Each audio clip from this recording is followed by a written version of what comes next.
Bicir menemukan iblis bersembunyi di panti asuhan. Bukan iblis biasa, tapi salah satu dari 10 iblis elit. Dan sekarang dia harus memilih, bertindak sekarang atau lihat anak-anak itu jadi korban berikutnya. Beberapa hari sebelumnya di ruang rapat klub, Dolores menantang seluruh anggota klub untuk membuktikan bahwa Nighthawk adalah penjahat. Namun tak satu pun mampu menjawab. Ia menegaskan bahwa jurnalis tak boleh menuduh tanpa bukti dan memutuskan artikel ditunda sampai fakta jelas ditemukan, meski beresiko pada penerbitan. Saat perintah dari Hans datang untuk segera melabeli Nighthawk sebagai penjahat, Dolores menolaknya tegas dan memilih menyelesaikannya langsung. Sikapnya dianggap keras kepala oleh sebagian anggota, tetapi Bicir melihatnya berbeda. Ia teringat masa depan, ketika Dolores memimpin sebagai paladin di era kehancuran, dan merasa keputusannya telah mendorongnya tetap mencari kebenaran. Keesokan pagi, latihan fisik dimulai. Bicir berjalan bersama Tudor, Sancho, dan Piggy. Saat mereka merencanakan akhir pekan, Bicir memilih kegiatan sukarelawan. Keputusan itu membuat yang lain ikut, terpengaruh oleh sikap dan kepemimpinannya.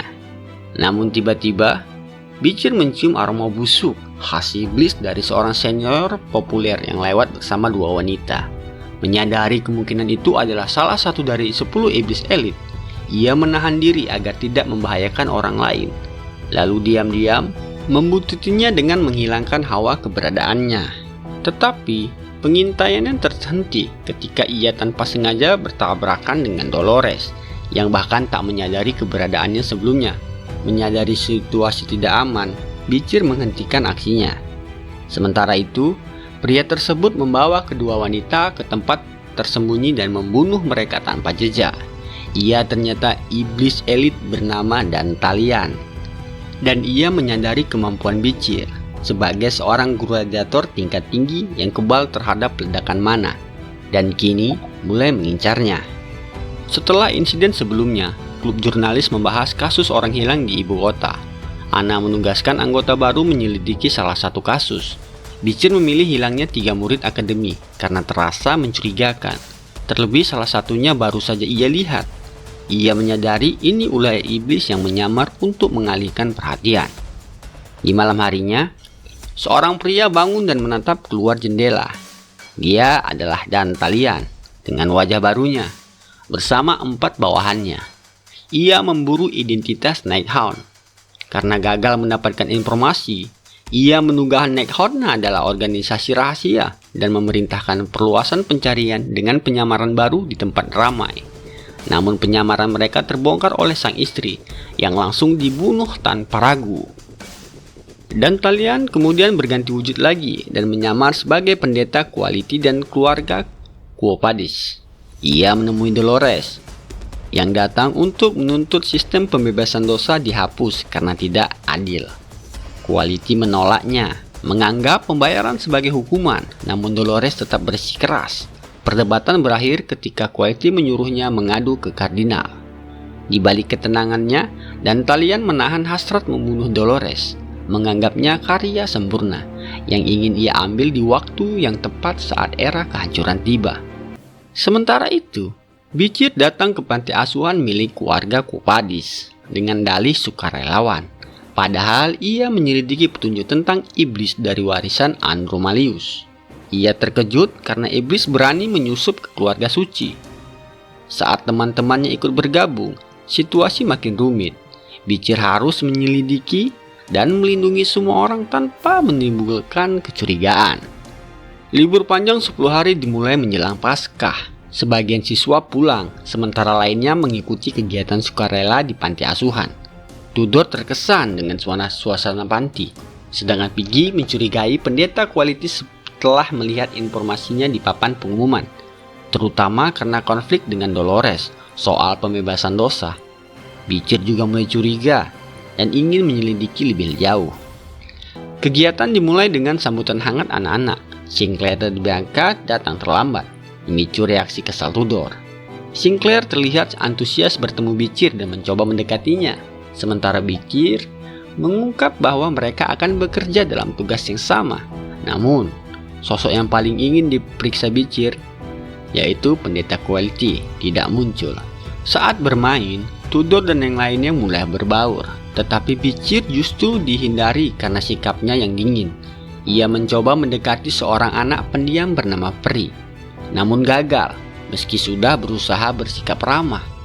Dolores kemudian menjelaskan bahwa Peri tidak bisa berbicara dan selalu menjauh dari orang lain.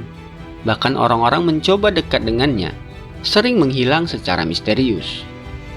Kecurigaan Bicir semakin kuat. Tiba-tiba ia merasakan aura iblis mendekat. Ia segera menarik Dolores untuk bersembunyi. Dari tempat persembunyian, mereka melihat Quality, yang sebenarnya adalah Dantalian, bersama bawahannya membahas ritual pembebasan dosa, termasuk kasus pembunuhan yang ditebus dengan uang. Bau busuk yang sama seperti di akademi menguatkan keyakinan Bicir bahwa Quality adalah iblis elit. Ia terus mengamati, namun Dolores tanpa sengaja membuat suara kecil. Hal itu cukup untuk menarik perhatian Ebebo, yang langsung menyadari keberadaan mereka. Ia lalu menanyai mereka dengan tajam. Bicir langsung mengenali aroma iblis yang sama, dan Talian menatap mereka dengan tatapan merendahkan. Berbeda dari Dolores yang kaku, Bicir tetap tenang dan siap bertindak. Namun, Dantalian tidak memicu konflik. Ia justru bersikap ramah. Karena sibuk dengan ritual, ia memilih pergi bersama bawahannya tanpa memperpanjang situasi. Setelah itu, Dolores memarahi Bicir karena ceroboh. Bicir hanya meminta maaf dan berjanji lebih hati-hati, membuat Dolores terdiam dan mulai menyadari ada sisi tersembunyi di dalam dirinya. Hari-hari berikutnya, Bicir diam-diam mengawasi Dantalian. Ia melihat bagaimana ritual pembebasan dijual kepada orang kaya dan uangnya disalurkan ke keluarga Kopadis. Ia juga menilai 4 pengawal Dantalian adalah petarung tingkat tinggi. Menghadapi mereka sekaligus bukan pilihan, jadi ia mulai merancang cara memisahkan mereka. Bicir mencoba lagi mendekati Peri dengan cara berbeda, menggunakan bola untuk menarik perhatiannya. Kali ini, Peri mendekat, tersenyum, dan mulai bermain. Sinclair yang melihatnya semakin kagum. Namun kebahagiaan itu terputus saat bola terlempar keluar pagar dan jatuh ke saluran kotor yang dalam. Sinclair menolak mengambilnya, membuat Peri menangis. Tanpa ragu, Bicir melompat pagar dan menyelam ke saluran itu. Ia kembali dalam keadaan kotor, tetapi berhasil membawa bola itu kembali. Tindakan itu membuat semua orang terdiam. Peri terharu, sementara Dolores yang menyaksikan mulai meragukan penilaiannya selama ini. Ia menyadari bahwa di balik sikap dingin Bicir, ada ketulusan yang tidak pernah ia lihat sebelumnya. Di hari terakhir sebagai relawan, Bicir duduk bersama Peri yang kini lebih ceria. Peri memberinya mahkota bunga dan berterima kasih, lalu bertanya apakah mereka bisa bertemu lagi. Bicir sempat ragu, sadar dirinya bisa menghilang kapan saja, namun tetap berjanji akan kembali selama ia masih hidup. Peri tersenyum mendengarnya. Saat perpisahan, pendeta muncul memberi kotak amal. Bicir menyadari itu hanya cara mengumpulkan uang. Kali ini Dantalian datang bersama 4 pengawalnya, membuat Bicir semakin waspada. Ia telah menyiapkan rencana untuk menghentikan iblis itu. Ketika murid lain memberi persembahan, Bicir menolak. Ia bahkan menyatakan pada Sinclair bahwa pada akhirnya manusia berjalan sendiri dan orang tua hanya penting saat masih kecil. Jawaban itu membuat Sinclair memahami sisi dinginnya, lalu mengundangnya ke rumah suatu hari nanti. Di tengah suasana perpisahan, Bicir menyadari Peri menghilang. Jawaban yang ia terima justru memicu firasat buruk. Ia pun segera pergi, menatap Dantalian dari kejauhan dengan kecurigaan yang menguat. Malamnya, saat semua terlelap, Bicir mulai bergerak. Ia mengikuti para pengawal yang terpisah dan menjadikan Ebebo sebagai target pertama. Dalam sekejap, ia melumpuhkan tanpa perlawanan. Tujuannya jelas, memburu Dantalian secepat dan sesenyap mungkin, demi menemukan Peri dan menghentikan semua yang telah terjadi. Tubuh Ebebo yang tumbang berubah, memperlihatkan wajah aslinya, Pietro dari klan suci. Tahi lalat di pipinya membangkitkan ingatan Bicir tentang adik Pietro yang hilang dan diduga menjadi korban iblis. Tak ada waktu berpikir. Dua pengawal lain datang dan langsung menyerang. Pertarungan pun pecah, menghancurkan sekitar dan tanpa sengaja mengungkap keberadaan Bicir. Di sisi lain, Dolores sedang berdoa, namun pikirannya terganggu oleh sosok Bicir. Saat melihat kilatan pertempuran, ia menyadari Nihon sedang melawan pengawal pendeta. Ia berteriak, memanggilnya. Dan gangguan itu membuat Bicir terkena serangan hingga terpental dan terluka. Dolores mencoba menghentikan pertarungan, tetapi diabaikan. Bicir mulai bangkit, menahan serangan, lalu membalas dengan kecepatan tinggi hingga menumbangkan kedua lawannya. Area berubah menjadi medan berdarah. Setelahnya, Dolores menawarkan bantuan, namun Bicir menolak. Ia menunjukkan wajah asli para pengawal, mengungkap bahwa pendeta adalah iblis yang menyamar. Salah satu korban dikenali sebagai Stafford Baskerville, memperkuat dugaan bahwa banyak orang hilang dijadikan wadah iblis. Tiba-tiba ledakan api besar menghantam. Bicir melindungi Dolores. Dari kobaran api muncul sosok berambut merah, sangat mirip dengan Camus. Bicir terpaksa menghadapi sosok mirip Camus. Ia ragu namun tetap bersiap. Dolores yang merasa dilindungi yakin Nihon bukan musuh. Dengan kekuatan sucinya, ia memastikan wanita di depan mereka hanyalah wadah iblis yang baru muncul di sisi pendeta. Bicir pun maju. Serangan api dan hujan senjata menghantam. Namun ia menangkis sambil terus mendekat untuk memastikan identitas lawannya. Ingatannya tertuju pada Camus. Masa lalu yang tak seharusnya terjerumus. Dengan satu gerakan, ia merobek topeng musuh lalu mengakhiri pertarungan. Dolores segera menyembuhkan lukanya. Saat ditanya, Bicir hanya menjawab singkat bahwa ia salah mengenali. Ia bersiap pergi, mengaku sedang memburu iblis demi dendam, sekaligus mengambil topeng sebagai petunjuk. Namun suara dan talian muncul, menuntut topeng itu dikembalikan. Penyamaran pendetanya terbongkar. Dolores terpukul melihatnya, lalu meluapkan amarahnya dengan kekuatan suci yang menghancurkan tubuh wadah iblis. Tiba-tiba serangan dan talian menembus tubuh Bicir. Dolores melindunginya meski ketakutan, dan talian meremehkan mereka, dan ia tertarik pada Dolores. Namun itu adalah jebakan. Pedang Bicir menembus kepala dan talian. Ia berdiri kembali, lukanya pulih, dan mengungkap bahwa semua ini untuk memancing wujud asli iblis itu. Meski terluka, dan talian tetap berdiri dan menantangnya bertarung tanpa lagi bersembunyi. Dolores terkejut melihat iblis itu masih berbicara meski kepalanya ditembus, dan talian lalu memakai ilusi, berganti wujud menjadi orang-orang yang pernah ditangkapnya, memohon belas kasihan. Namun Bicir tetap tenang, kebal terhadap tipu daya itu. Dan talian beralih ke teknik lain, menanamkan kutukan yang melumpuhkan tangan Bicir dan menyerangnya dengan ilusi ingatan penuh penderitaan. Menyadari bahayanya, Bicir langsung menebas tangannya untuk memutus kutukan, lalu tetap berdiri meski terluka. Melihat itu, dan talian mengubah taktik dan menyerang Dolores. Bicir berhasil menahannya, tetapi serangan itu datang tanpa henti. Dolores yang tak ingin terus menjadi beban mencoba membantu, namun dan talian menjebaknya dengan ilusi suara anak-anak, membuatnya ragu. Kesempatan itu dimanfaatkan dan talian untuk melepaskan serangan penuh. Ribuan tentakel berisi wajah-wajah manusia menyerbu dari segala arah. Bicir bertahan sekuat tenaga, tapi jumlahnya terlalu banyak. Di tengah serangan, ia melihat wajah seseorang yang berarti baginya. Sekejap, fokusnya pun goyah. Cukup bagi gelombang terakhir menghantam mereka berdua dan menjatuhkan mereka ke dalam perangkap mematikan. Serangan terakhir dan talian menyeret Bicir ke alam bawah sadar, tempat jiwa-jiwa korban terperangkap. Ia dihantam ingatan penuh penderitaan, namun tetap berdiri dan berjanji membebaskan mereka. Yakin Ferry yang ia cari juga ada di sana. Dolores pun terjebak di dunia itu.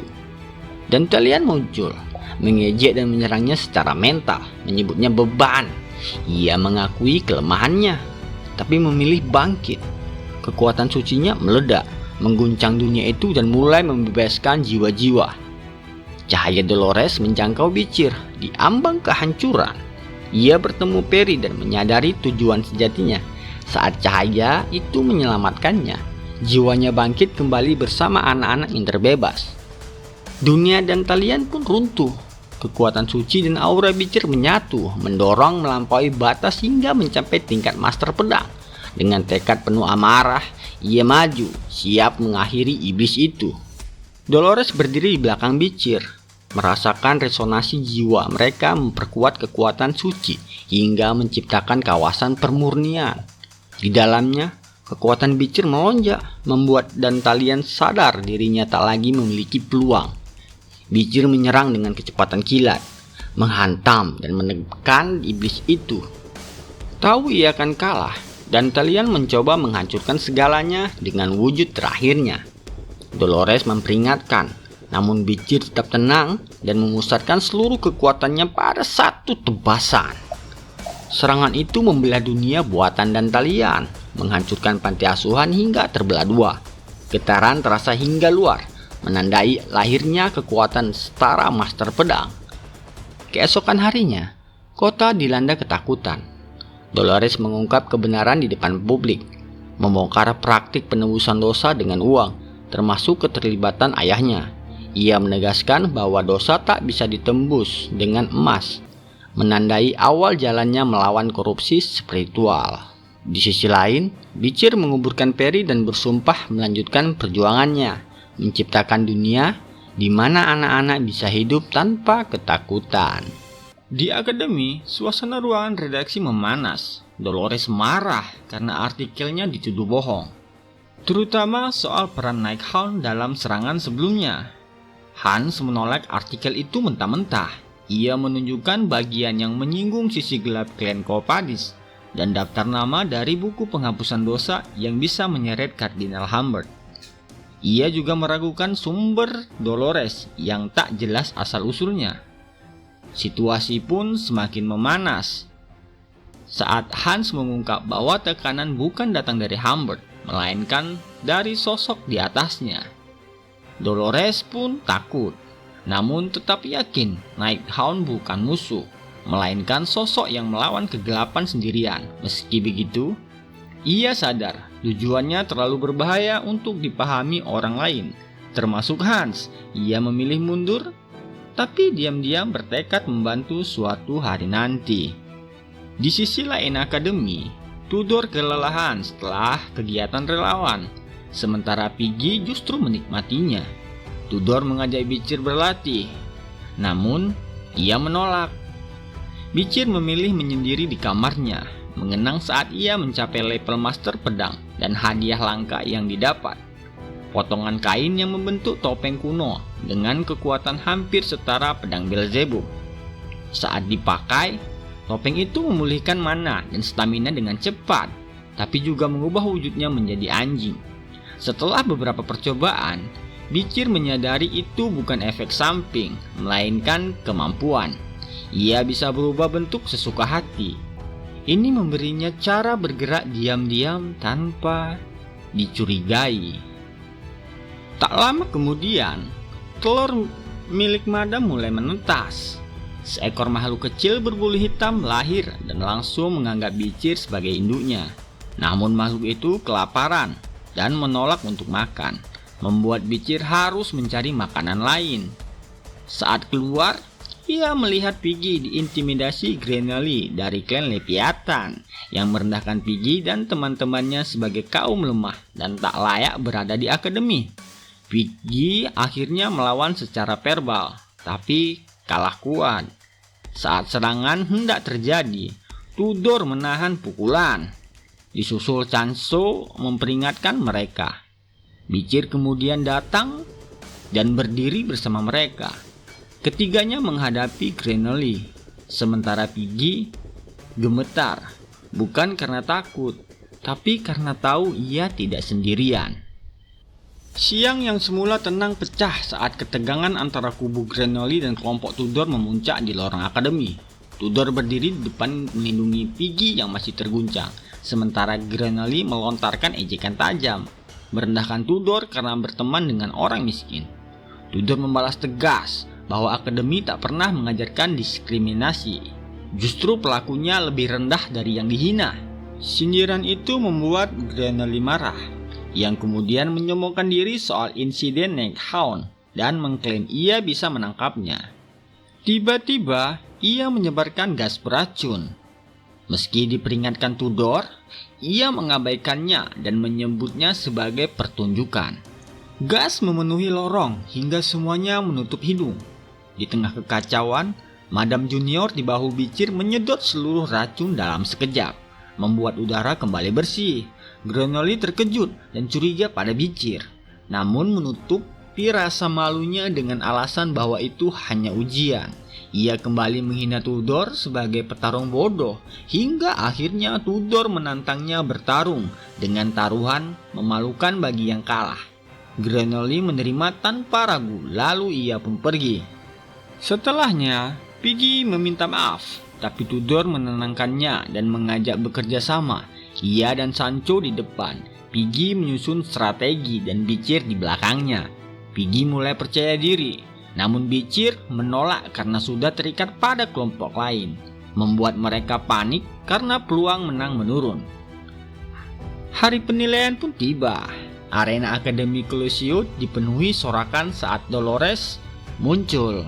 Ujian terdiri dari 3 bagian, kelompok, individu, dan tertulis. Pada penilaian kelompok, tiap tim beranggotakan 4 orang harus bertahan dari 3 gelombang monster simulasi. Rekor tertinggi adalah 58 menit dipegang kelompok Dolores. Piggy menjelaskan bahwa tim mereka cukup menahan gelombang pertama, tetapi Tudor bersikeras mencapai gelombang kedua demi mengalahkan Grenoli. Tak lama, Bianca bergabung sebagai anggota baru, bersikap angkuh dan menuntut perlindungan di garis depan. Ketegangan langsung terasa, membuat Piggy ragu pada kerjasama tim. Ia menyesal Bicir tidak bersama mereka. Di sisi lain, Bicir memimpin kelompoknya sendiri. Trident Baskerville yang setia padanya.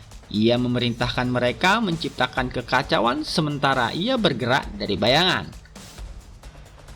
Grenoli melihat komposisi tim Tudor, justru meremehkan dan yakin akan menang. Apalagi dengan tambahan anggota baru, Sinclair. Kini, 3 kelompok utama, Tudor, Bicir, dan Grenoli menjadi pusat perhatian seluruh murid tahun pertama. Di tengah sorakan murid, Bicir berdiri tenang di tepi arena. Meski batinnya asing dengan ujian ini. Dulu ia hanya bawahan di medan perang, bukan peserta. Trident Baskerville lalu melaporkan bahwa monster yang dihadapi membawa racun yang menggerogoti nyawa virtual. Bicir mendengar serius, menghargai kesetiaan mereka. Tim Grenoli tampil lebih dulu dengan strategi memberi waktu pada Sinclair mengumpulkan mana. Ia menghancurkan monster raksasa dalam satu serangan. Bicir mengakui kekuatannya, namun heran, namanya tak dikenal di masa depan. Mereka pun mencetak 15 menit 55 detik, rekor detik tertinggi, sementara Tudor menahan emosi melihat ejekan Grenoli. Tim Bicir masuk berikutnya. Ia langsung menembakkan 5 anak panas sekaligus, tepat di titik vital. Awalnya tampak lemah, namun saat dialiri mana, satu panah mampu membelah monster. Menyadari dirinya terlalu menonjol, ia menahan diri dan memanfaatkan Madam Junior untuk menyerap racun. Dengan dukungan Trident di depan, mereka bertahan hingga 19 menit 50 detik, hanya selisih tipis. Meski diejek, Bicir tetap tenang. Posisi kedua sudah cukup baginya. Terakhir, tim Tudor bertarung dengan formasi rapi, garis depan kuat, strategi terarah, dan serangan akurat. Kerjasama mereka solid, bahkan melampaui ekspektasi, hingga membuat Bicir yang menonton terdiam. Kekaguman Bicir berubah menjadi ketegangan saat ia menyadari kesalahan fatal. Madam Junior masih di arena, menyerap racun tanpa kendali. Ia sempat mengira makhluk itu sudah dibawa keluar, namun rupanya kembali karena tergoda racun. Tubuhnya segera bereaksi, membesar dan berevolusi menjadi monster tingkat es. Ancaman yang seharusnya tidak perlu muncul dalam ujian. Terhalang pelindung, Bicir tidak bisa masuk atau menghentikannya. Di layar sihir, Tudor menghancurkan monster secara brutal, sementara Bianca menyerang dengan presisi tinggi. Perbedaan gaya itu sempat merusak formasi, hingga Piggy mengambil alih, memberi instruksi cepat, dan menyatukan kembali ritme tim. Dengan koordinasi yang rapi, mereka membersihkan arena dan menyelesaikan ujian dalam waktu 19 menit 55 detik, menyamai rekor Grenoli. Hasil itu memicu reaksi beragam, marah, kecewa, frustasi. Tudor menenangkan tim, mengingatkan bahwa hasil imbang bukan kegagalan. Namun, ketenangan itu singkat. Pengumuman fase kedua tiba-tiba terdengar, diikuti retakan tanah dan kemunculan monster semut raksasa. Arena langsung kacau. Tudor sadar ada yang salah, tetapi tetap memerintahkan tim bertahan menghadapi ancaman baru yang jauh lebih berbahaya. Di ruang kendali, kepanikan pun pecah. Sistem menunjukkan penurunan pelindung mana dan deteksi entitas asing di arena. Dolores menuntut ujian dihentikan, namun ditolak karena prosedur. Tanpa ragu, ia menghancurkan kristal pengendali demi menyelamatkan para murid. Di sisi lain, Bicir memahami sumber masalahnya. Keberadaan Madam Junior mengacaukan sistem deteksi. Racun di udara makin pekat, memperparah situasi. Serangan monster semakin brutal. Piggy terpental, disusul Tudor dan Sancho. Bianca yang tersisa mulai kehilangan fokus. Napasnya tersengal di tengah racun yang menyesakkan. Saat monster hendak menghabisinya, Bicir akhirnya turun tangan. Ia menghantam makhluk itu hingga terlempar jauh. Dalam kondisi penglihatan yang mulai kabur akibat racun, Bianca sempat melihat sosok dingin yang menyelamatkannya. Bicir tahu resikonya, identitasnya bisa terbongkar. Namun membiarkan kematian terjadi di depan mata bukanlah pilihan. Di ruang kendali, upaya menahan Dolores terhenti ketika sistem mendeteksi satu tanda kehidupan tambahan di arena. Jumlahnya menjadi 6, sementara racun alami yang semakin pekat membuat para murid satu persatu tumbang, menyisakan hanya Bicir. Menyadari sumber kekacauan, Bicir memerintahkan Madam Junior menyerap seluruh racun. Makhluk itu patuh, membersihkan udara meski tubuhnya gemetar. Saat kondisi membaik, serangan monster kembali datang, namun Bicir menanganinya dengan cepat. Ia segera menahan penggunaan mana agar tidak terdeteksi, lalu beralih memakai senjata yang berserakan, menghantam titik lemah monster hingga semuanya runtuh. Dari balik sisa kabut, muncul ancaman baru, monster semut tingkat A. Di ruang kendali, kepanikan memuncak karena makhluk itu melampaui batas ujian. Pada saat yang sama, kunci pelindung akhirnya ditemukan dan perisai arena dibuka pada menit ke-42. Ketika para guru masuk, mereka mendapati arena telah sunyi. Semua monster tumbang. Di tengah puing, Bicir tergeletak tak sadarkan diri. Auranya tetap stabil. Kesaksian Bianca dan rekaman yang tersebar langsung mengangkat namanya sebagai penyelamat. Bahkan kerajaan mengirim penghargaan atas metode barunya melawan monster. Namun bagi Bicir, itu bukanlah kehormatan, melainkan risiko. Sorotan justru mendekatkannya pada bahaya yang ingin ia hindari. Malamnya, laporan Wendy mengungkap pergerakan iblis elit, peniru Nighthound, dan rumor penyamaran bangsawan di akademi. Bicir hanya tertarik pada satu hal, jejak iblis yang tersisa. Ancaman belum selesai dan ia harus bersiap. Saat hendak pergi, Sebuah suara memanggilnya. Sinclair berdiri di bawah cahaya bulan, tersenyum, menyapanya dengan sebutan yang kini tak bisa ia tolak. Pahlawan Akademi. Ia menyebut tempat itu sebagai ruang untuk menenangkan diri. Alasan yang terdengar sederhana, tapi tidak cukup untuk menipu seseorang seperti Bijir. Ia tidak membantah, tidak juga mempercayai. Keheningan mendorong Sinclair membuka percakapan tentang reputasi Bijir yang semakin menonjol. Ia mengaku telah melihat potensinya sejak awal, dan kini penasaran dengan kekuatan yang disembunyikan. Bijir menanggapinya santai. Peringkat dan pujian tak berarti baginya. Bagi seseorang yang pernah hidup di era kehancuran, bertahan hidup jauh lebih penting daripada kehormatan atau ketenaran.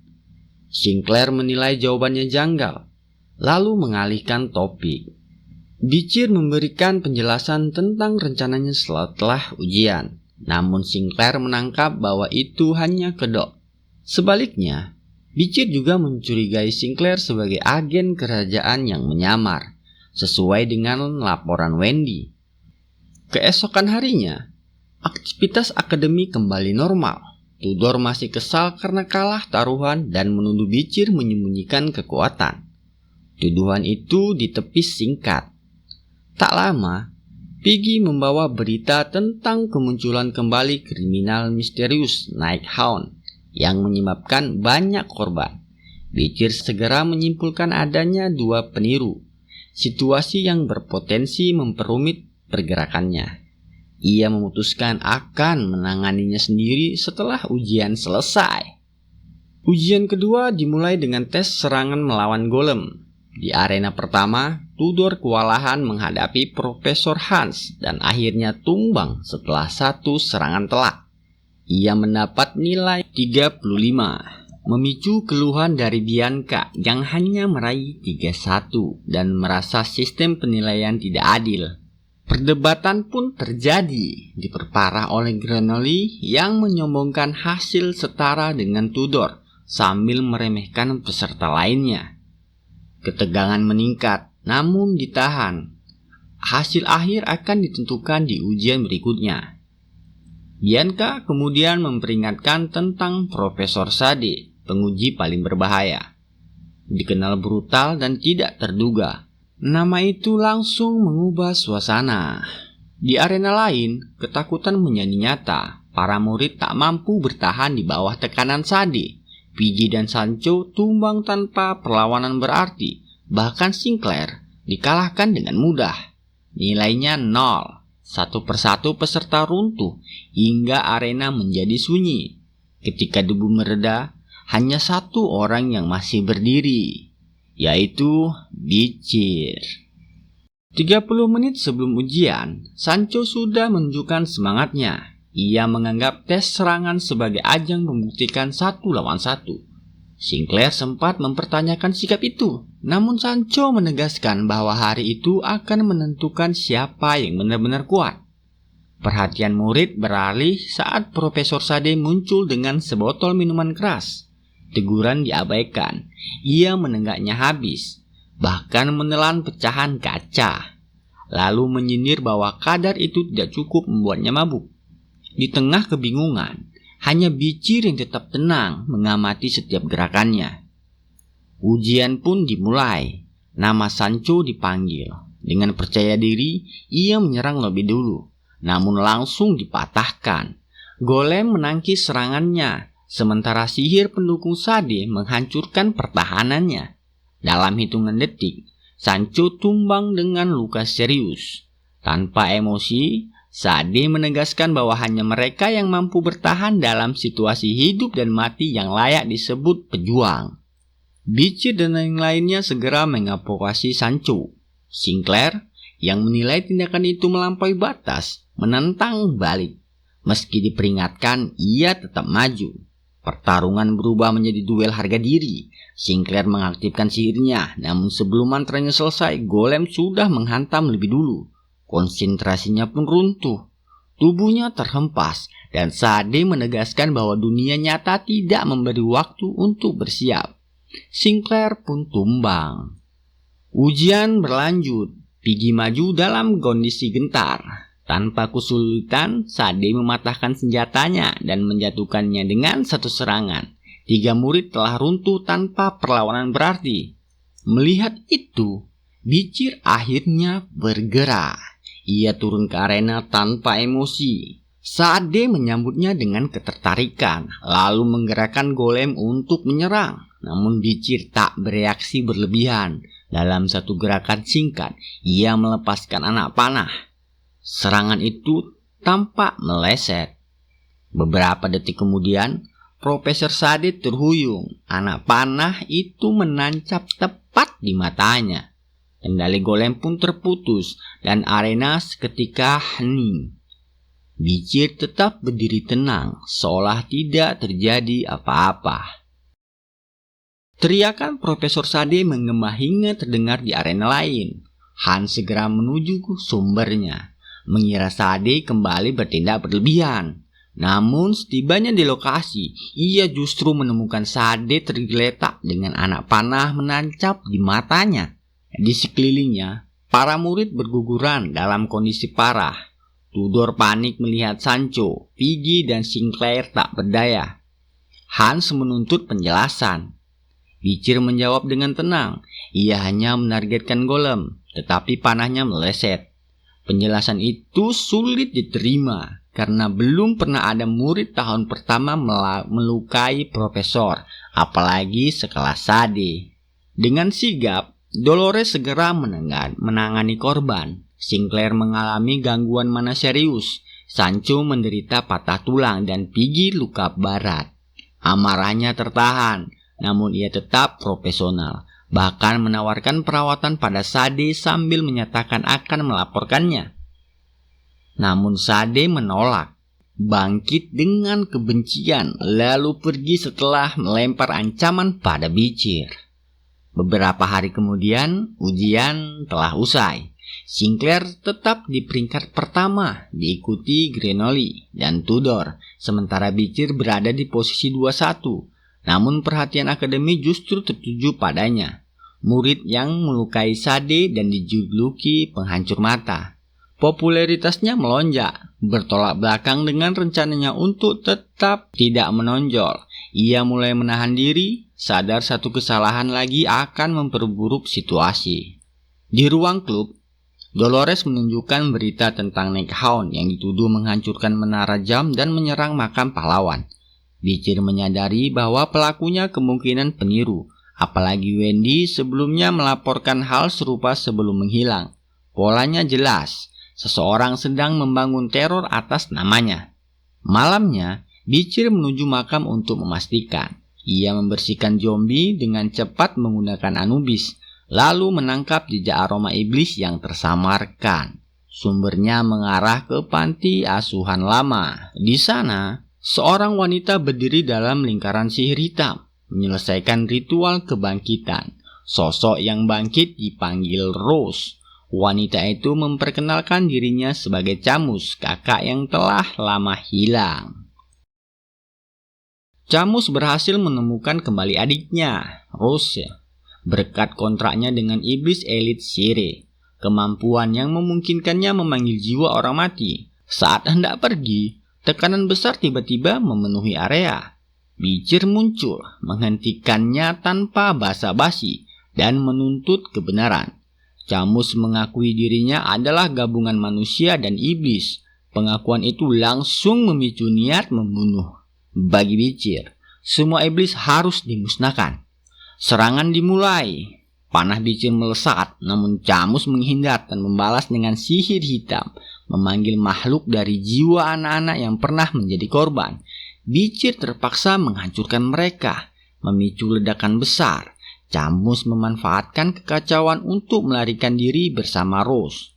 Tetapi pengejaran berlanjut hingga ke area terbuka.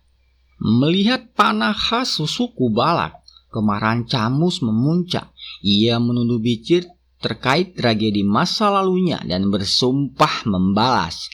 Serangan sihir diluncurkan bertubi-tubi, namun dihindari dengan presisi. Bahkan saat duri sihir menembus tubuh Bicir, luka itu pulih seketika. Ketahanan itu menegaskan bahwa ia bukan manusia biasa.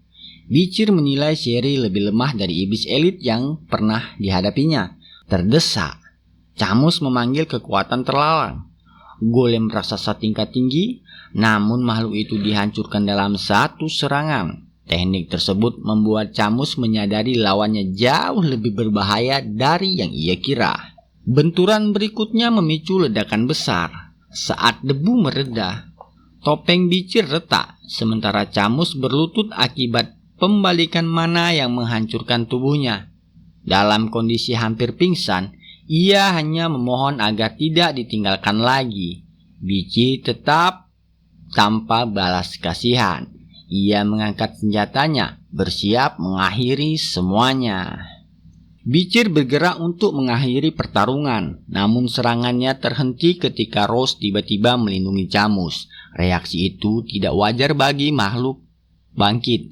Ia bertindak atas kehendaknya sendiri. Saat Bicir menganalisis keanehan itu, suara pasukan mendekat.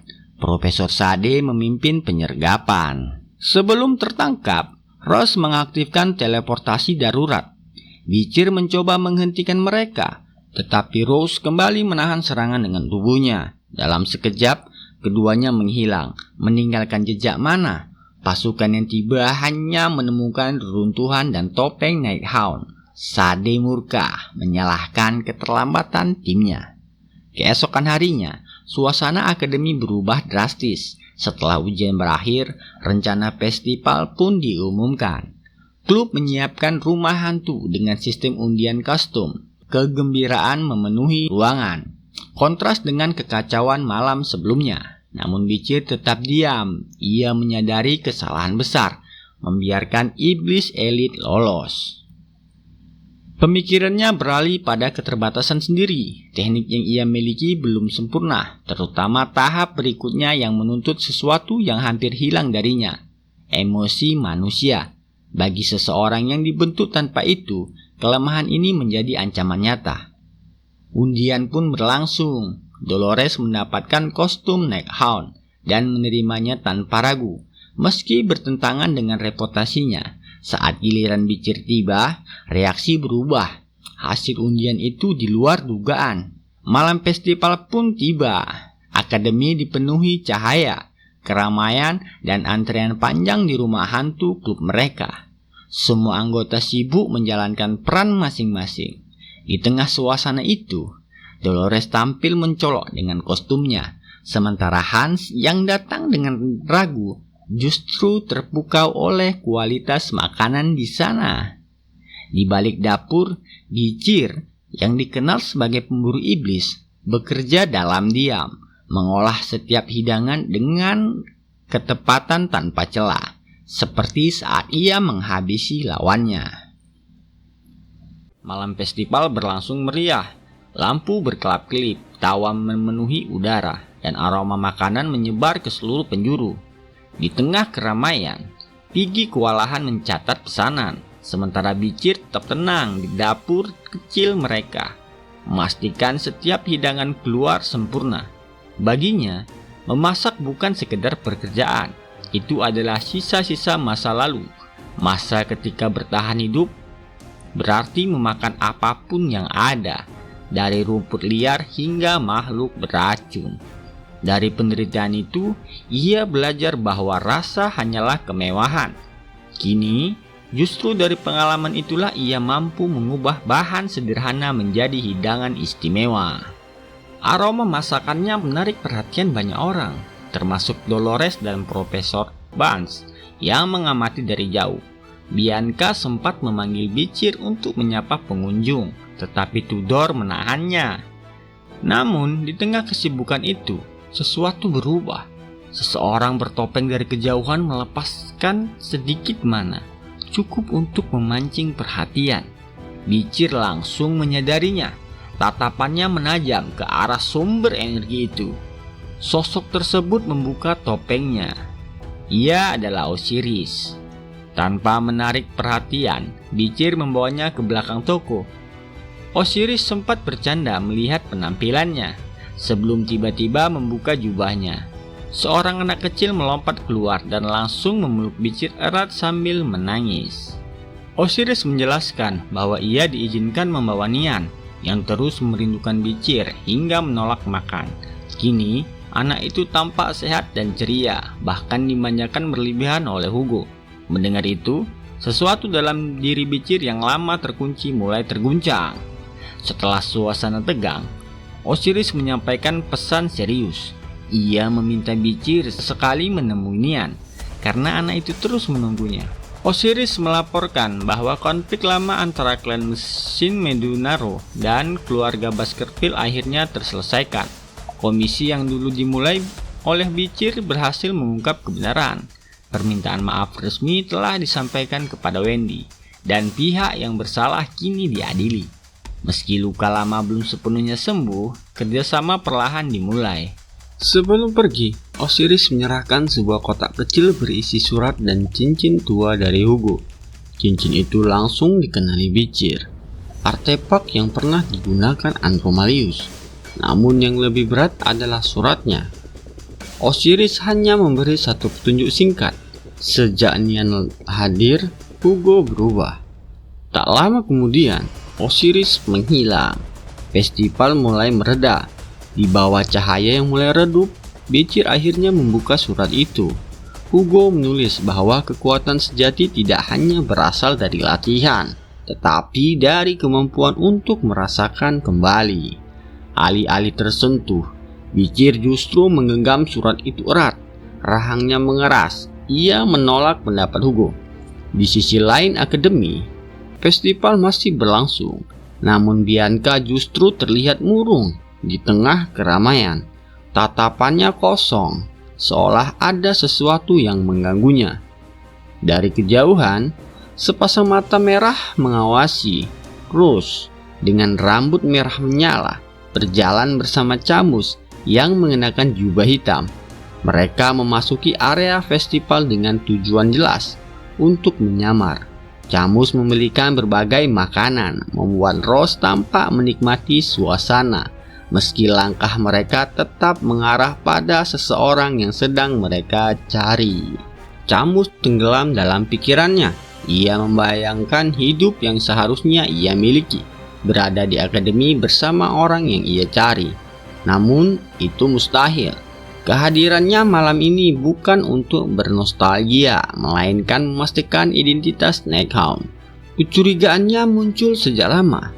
Teknik pedang, aura, dan mana Nighthound terlalu mirip dengan klan Baskerville. Ia ingin memastikan satu hal. Apakah sosok itu adalah Bicir? Pikirannya terputus saat Shire muncul.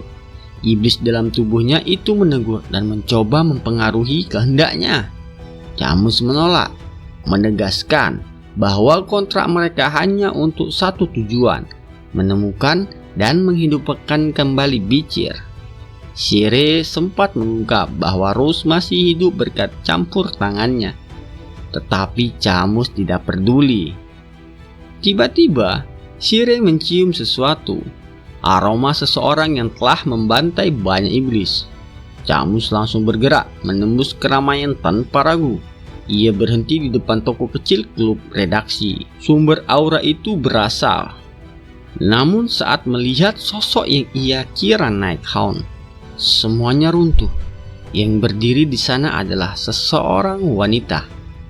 Kekecewaan berubah menjadi amarah. Tanpa peringatan, Camus merapal sihir hitam. Lingkaran raksasa terbentuk di langit dan ratusan undead bangkit dari tanah. Festival seketika berubah menjadi kepanikan. Di tengah kekacauan, Dolores berdiri menahan serangan dengan cahaya sucinya. Ia melindungi pengunjung dan memerintahkan bantuan dipanggil. Sinar suci itu menjadi satu-satunya penahan gelombang kegelapan. Camus tertekan oleh cahaya itu, menuntut agar Nighthound yang asli muncul. Dolores menjawab tegas bahwa Nighthound adalah orang baik. Saat Camus mendesak lebih jauh, Dolores menyebut satu hal. Mereka adalah belahan jiwa. Jawaban itu menghantam lebih keras dari sihir apapun. Amarah Camus berubah menjadi kebencian. Ia bersumpah akan menghancurkan Dolores. Sebaliknya, cahaya suci Dolores justru semakin kuat, memusnahkan setiap undead yang mendekat. Pertarungan memuncak saat Sinclair datang membantu. Dua kekuatan cahaya menghadapi satu kegelapan. Camus terus memaksa mananya melampaui batas, menciptakan tekanan yang mulai meruntuhkan pertahanan mereka. Di ambang kehancuran, Camus kembali menuntut Neckhound untuk muncul. Api hitamnya meluas mengguncang seluruh area. Pertahanan Dolores dan Sinclair mulai retak. Lalu, seseorang menerobos badai itu. Tanpa ragu, Beecher langsung menyerang Camus, memutus bentrokan energi yang nyaris menghancurkan festival. Keduanya terpental keluar area akademi, jauh di tanah terbuka, membawa pertarungan itu menjauh dari keramaian. Dari kejauhan, Dolores memahami niat itu, menyelamatkan semua orang. Sementara Rose tetap tenang menikmati makanannya, seolah kekacauan bukan urusannya. Camus akhirnya berhadapan dengan Beecher. Ia menyapa dengan getir setelah sekian lama, tetapi Beecher tak tertarik. Tanpa bicara, ia menghunus pedang Beelzebub dan bersiap mengakhiri segalanya. Camus mencoba menahan, meminta waktu untuk berbicara. Namun tekad Beecher sudah bulat. Saat gangguan dari penjaga muncul, Beecher menggunakan cincin pemberian Osiris. Cahaya terang menelan mereka, memindahkan keduanya ke ruang lain, sebuah dunia bayangan di dalam cincin. Patung Hugo muda dan Osiris kecil berdiri di tengah kegelapan, menandakan tempat itu adalah perwujudan dunia Set. Kecurigaan Camus semakin kuat. Ia meminta Beecher membuka topengnya, tetapi kontra iblis membuatnya tak mampu mengungkap kebenaran secara langsung. Keraguannya terputus saat Beecher menyerang. Tebasan demi tebasan datang dengan cepat dan tanpa celah, memaksa Camus bertahan dengan perisai seadanya. Jelas, kekuatan mereka kini terpaut jauh. Terdesak, Camus memanggil Shere. Ia menerima setengah kekuatan iblis itu dengan bayaran setengah hari hidupnya. Sihir hitamnya meningkat drastis, membentuk rantai untuk mengikat Beecher. Namun semua itu hancur dengan mudah, bahkan saat ia terus memberi kekuatan lebih. Serangannya hanya mampu menahan, bukan melukai. Beecher mulai menyadari sesuatu. Camus tidak benar-benar ingin membunuhnya. Sementara itu, Shere terus mendorong Camus untuk mengorbankan lebih banyak waktu, seolah menikmati kehancurannya. Dalam kondisi hampir habis, Camus akhirnya menciptakan pengekang terakhir, menguras sisa hidupnya demi satu tujuan, membuka topeng Beecher. Namun, usaha itu runtuh dalam satu ayunan pedang. Camus terdiam, tubuhnya nyaris tak sanggup berdiri. Ia tidak mengerti mengapa Beecher begitu kejam terhadap iblis, atau mengapa dirinya tak mampu menghentikan pertarungan ini tanpa mengorbankan segalanya. Dengan nafas tersisa, ia hanya bisa menatap, berharap dikenali sebelum semuanya berakhir. Beecher akhirnya berbicara. Ia mempertanyakan satu hal, mengapa tak satu pun serangan Camus benar-benar ditunjukkan untuk melukainya. Namun Camus tidak menjawabnya. Beecher melangkah maju, menembus dinding sihir hitam seolah tak ada apa-apa. Camus hanya bisa pasrah menerima akhir yang ia kira tak terhindarkan. Namun yang datang bukan tebasan. Dengan gerakan sederhana, seperti di masa lalu, Beecher menyentil kepala Camus. Sentilan ringan itu menghancurkan topeng yang selama ini menutupi wajahnya. Topeng itu pun retak dan jatuh, memperlihatkan wajah yang sangat dikenalinya. Beecher terdiam. Kenangan lama yang terkubur kembali muncul. Tawa, luka, dan janji yang belum sempat terucap kini berdiri di antara mereka. Waktu berputar 3 tahun ke belakang setelah insiden di hutan Gunung Noir. Sejak malam itu, kamar Camus dipenuhi tangisan tanpa henti. Ia menutup diri, menolak makan, dan terus menyalahkan dirinya sendiri. Banyak yang terluka dalam operasi penyelamatan, namun baginya, kehilangan terbesar adalah satu orang, Beecher, yang dikabarkan gugur demi melindungi yang lain. Para pelayan yang berbisik langsung dibungkam oleh Adolf. Dengan tegas, ia melarang siapapun membicarakan Camus. Setelah mereka pergi, ia masuk ke kamar dan menemukan keponakannya dalam kondisi hancur. Ia mencoba menenangkannya, mengatakan pencarian masih berlangsung. Namun, Camus hanya tenggelam dalam penyesalan. Ia menyalahkan dirinya atas semua, termasuk hilangnya Rose. Adolf memeluknya dengan berbisik agar tetap hidup. Kata itu memicu perubahan. Dengan tangan gemetar, Camus mulai menulis, mengembangkan teori sihir untuk menembus batas hidup dan mati. Namun tubuhnya yang lemah tak sanggup mengikuti. Akhirnya ia meminta makan. Di meja keluarga, ia bertemu ibunya, Raspanimort. Camus berjanji tak akan membuatnya khawatir lagi. Dengan satu syarat, ia ingin memimpin pencarian ke Gunung Noir. Adolf menolaknya keras, tapi Respani mengizinkannya selama Camus memulihkan dirinya. Saat mulai makan, tubuhnya langsung bereaksi.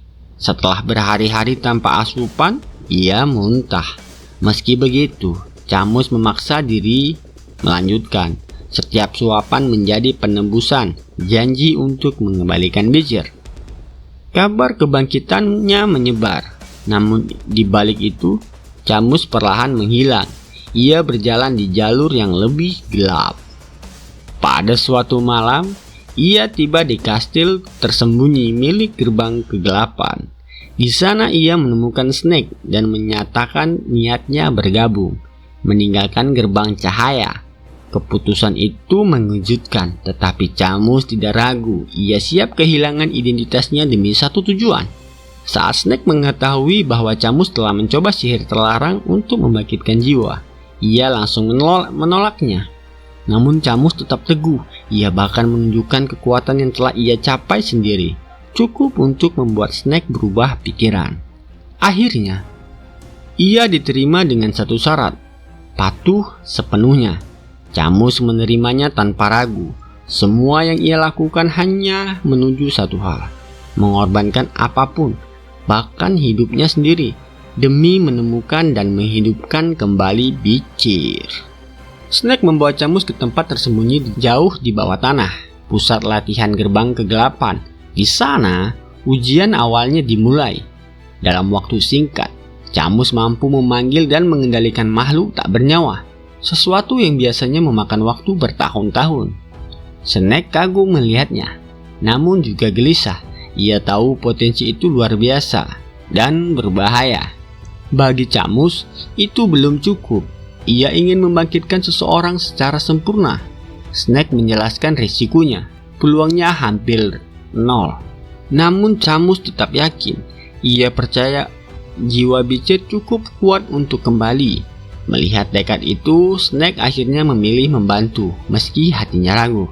Sementara itu, di Glenmore, Adolf memprotes keputusan Respani yang membiarkan Camus masuk ke kegelapan. Respani tetap tenang. Ia percaya hanya dengan memilih jalannya sendiri, Camus bisa bertahan. Perdebatan berakhir tanpa jawaban, menyisakan kekhawatiran yang tak terucap. Latihan berlanjut. Snake membawa Camus memahami sejarah Morgue. Dari pengumpulan jasad hingga lagi menjadi cahaya dan kegelapan.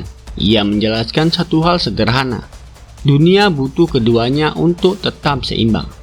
Beberapa hari kemudian, Camus membawa rancangan lingkaran sihir baru. Kompleks, presisi, dan jauh melampaui pengetahuan yang ada. Snake menyadari muridnya telah melampaui batas para penyihir sebelumnya.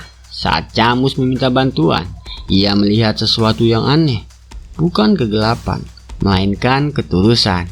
Itu cukup untuk membuatnya setuju. Persiapan dimulai. Camus mengumpulkan jejak fisik Beecher dan spirit sebagai wadah jiwa. Lingkaran raksasa digambar dengan hati-hati, namun ia tak mau menunggu. Ritual langsung dimulai. Mantra kuno diucapkan. Energi besar memenuhi ruangan. Snake membantu menstabilkan, tetapi kendali semakin sulit. Perlahan, spirit membentuk siluet yang menyerupai Beecher. Camus kehilangan kendali. Ia berlari mendekat, dan itu kesalahan fatal. Lingkarannya runtuh, energi meledak, menghancurkan segalanya. Tubuhnya terpental, kesadarannya hampir hilang. Saat terbangun, ia berada di ruangan sunyi, di ambang kematian. Ia menerima kegagalan itu. Snake muncul, berbicara untuk terakhir kalinya tentang pilihannya hidup di bayangan dan tentang keberanian Camus. Ia meminta untuk tidak kehilangan ambisi. Lalu ia mendorong Camus kembali ke cahaya. Ketika Camus sadar, ia telah kembali ke ruang ritual yang hancur. Di sampingnya, tubuh Snake terbaring tak bernyawa. Saat itu ia mengerti satu hal yang tak bisa ia hindari. Ambisinya untuk menghidupkan Bicir telah merenggut nyawa gurunya sendiri. Beberapa waktu sebelumnya, di kedalaman lantai kastil, Camus tergeletak lemah di lantai dingin ruang bawah tanah. Tatapannya kosong tertuju pada tubuh Snake yang kini tak bernyawa. Ia bahkan tak mampu menggerakkan tubuhnya. Mengangkat satu jari saja terasa mustahil. Setiap saraf seperti terbakar, menjerit dalam sisa-sisa efek balik dari mantra terlarang yang telah ia gunakan. Tak ada yang mengetahui keberadaannya. Tempat itu terlalu tersembunyi, terkubur jauh di dalam kegelapan kastil. Camus memahami satu hal dengan jelas. Tidak akan ada yang datang menyelamatkannya. Ia hanya bisa pasrah. Semua yang telah ia lakukan terasa sia-sia. Harapan untuk menemukan kembali Bicir, tekad untuk menembus kesalahan, semuanya runtuh dalam kehampaan. Perlahan, kesadarannya tenggelam dalam kesunyian yang tajam, menyisakan satu penyesalan. Keinginan sederhana untuk melihat Bicir sekali lagi sebelum hidupnya berakhir. Namun, di tengah kebisuan itu, sebuah suara asing muncul. Suara itu memanggil namanya, merayap masuk ke dalam pikirannya, menawarkan sesuatu yang tak masuk akal. Bantuan untuk mewujudkan tujuan yang gagal ia capai. Ia lalu memperkenalkan diri. Ia adalah Seire, perwujudan kematian dan kehusukan. Api yang hampir padam kembali menyala. Ia sadar, ini adalah kesempatan terakhirnya, dan kali ini ia memilih untuk tidak menyerah. Beberapa hari kemudian, kabar mengejutkan mengguncang Kastil Morte. Camus yang dianggap telah mati tiba-tiba kembali. Tubuhnya lemah, namun masih hidup. Rambut merahnya kini memutih di bagian ujung. Pertanda jelas bahwa sesuatu yang tidak wajar telah terjadi. Adolf segera menemuinya bersama para penjaga, penuh dengan kecemasan, menanyakan apa yang terjadi di gerbang kegelapan dan di mana keberadaan Snake. Namun Camus hanya memberikan jawaban singkat. Ia lelah, lalu pergi, meninggalkan kebingungan.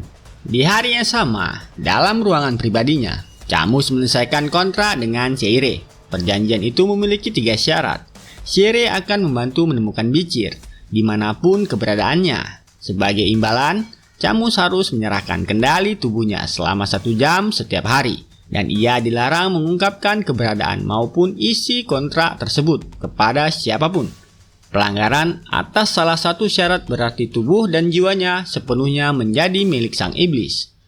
Sejak malam itu, mereka bergerak, menyusuri hutan gelap di luar wilayah Morte. Kekuatan iblis itu terbukti luar biasa. Dalam waktu singkat, ia menemukan sisa jejak jiwa Rose, adik Camus yang telah lama hilang. Dengan bantuan Seire, Camus berhasil menggunakan series pembangkitan sempurna untuk menghidupkan kembali Rose. Malam itu menjadi titik balik. Untuk pertama kalinya, ia merasa keputusannya membuat perjanjian adalah langkah yang benar. Namun kenyataan tidak sepenuhnya berpihak. Meski banyak jiwa berhasil ditemukan, keberadaan Bicir tetap tak terdeteksi. Bahkan Seire mengakui, ini pertama kalinya ia gagal menemukan seseorang dari alam kematian. Bagi Camus, ini bukan alasan untuk berhenti. Selama suara Seire masih dapat menyangkaunya, ia percaya harapan belum sepenuhnya hilang. Di siang hari, Camus berpura-pura menjalani pelatihan tertutup di kastil. Hingga suatu malam, saat ia meneliti lingkaran sihir di ruang pribadinya, sebuah kehadiran muncul tanpa suara. Sosok itu masuk dengan mudah, menembus seluruh penghalang sihir yang telah ia pasang. Malam itu, Dantalian datang. Tujuannya jelas, memaksa Camus mengeluarkan Sire dari tubuhnya. Setelah kehilangan Rose untuk kedua kalinya, Camus hanya bisa diam, menerima kenyataan pahit. Meski Sire mencoba menenangkannya dengan janji bahwa Rose masih bisa dibangkitkan kembali, dalam hati Camus mulai menyadari satu hal. Iblis tetaplah iblis, selalu menyimpan tipu daya. Hari-hari berlalu, hingga suatu malam, Camus kembali menemukan jejak adiknya di bekas panti asuhan, tempat pertarungan antara Dantalian dan Becir pernah terjadi. Dan kini, di masa sekarang, Camus akhirnya berdiri di hadapan sosok yang selama ini ia cari. Namun ia tak mampu mengucapkan sepatah kata pun. Semua perasaannya seolah membeku saat melihat Becir berdiri dengan tenang, seakan tidak menyadari betapa besar pengorbanan yang telah ia lakukan demi mencarinya. Namun momen itu tidak berlangsung lama. Tubuh Camus tiba-tiba bereaksi. Waktu kontraknya telah tiba. Dari bayangan di bawah kakinya, lingkaran sihir besar muncul, disertai duri-duri hitam pekat yang siap menelan tubuhnya. Dalam sisa kesadarannya, ia menatap sosok di depannya dengan ketenangan yang aneh, seolah telah menerima akhir dari perjalanannya.